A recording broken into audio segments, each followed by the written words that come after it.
Hello, this is Justin Curnow. I'm talking about Chapter 5 in Superconnected, which is globalization and technology being my topic.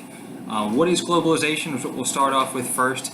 So globalization, for the book's reading, it's going to be how the world is becoming a single unified place. Societies have been pretty much intermixing from technology, which has been just pressing the process even further. How did this happen? It's been mainly due to innovation. So innovation is key with how we communicate, how transportation is done throughout the world, and also just technology in general. So for innovation, highways, cars, railways, airplanes, all modes of transportation that have made the world become a more connected place. Back then, dunes and buggies, walking, messengers, you couldn't get your message across to other people throughout the world. Otherwise, you'd have to travel throughout the sea. That would take months to get to a new continent across the Atlantic Ocean. Now, you can literally take a flight. In 6 hours, you're pretty much over in Europe. It's insane how much that has changed the world. Otherwise, we'll talk about communication and technology, which is pretty much intermixed. So that's done through just how the internet, digital media, social media, TV media, and our good old mobile devices have pretty much changed the entire landscape of the world. At a click of our fingertips, we can now connect with somebody who is literally thousands of miles away. You can relay a message, a story, a film that you have, anything throughout your day-to-day. You can share it with somebody who's literally in a completely different walk of life from you. You share it on a social media platform. It can get retweeted, liked, hundreds of thousands of times. People can see this. It's called viral videos. I'm sure we all know that. What happens with that is if something becomes famous and it gets shared and streamlined throughout in the internet.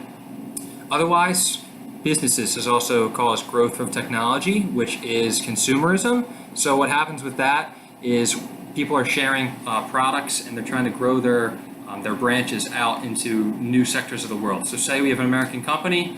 They see that a lot of people over in England like the same products.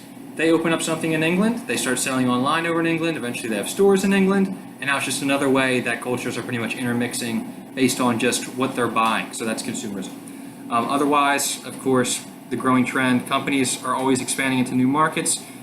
This is going to help link other nations. You have to do business. You're going to send expatriates over. They have to pretty much filter into a new community and society. Everything is different. Otherwise, the needs and wants of other people from different cultures are pretty much growing that business. And this is going to keep happening. Global HR management plays a huge deal in this. What they're doing is they're slowly branching out these people into that new culture so that they can work and then take their ideas, bring it back to the main headquarters, and then otherwise it just goes from there. Otherwise, there's also something called Hofstede's cultural dimensions. So there's different elements to this. You have power distance, individualism versus collectivism, masculinity versus femininity, uncertainty avoidance, long-term orientation versus short-term, indulgence versus restraint. So all of these different key points are pretty much just ways that people in that culture think. Let's say somebody has a high power distance. They're usually taking more authority from higher beings. China has more of a higher power distance than, let's say, our community. Again, like with individualism versus collectivism, another example, this will be, let's say me, I'm an individual thinker. I'm somebody who's going to make my own ideas. Somebody in another country might think more along the lines of, I'm going to make a group decision to get something done.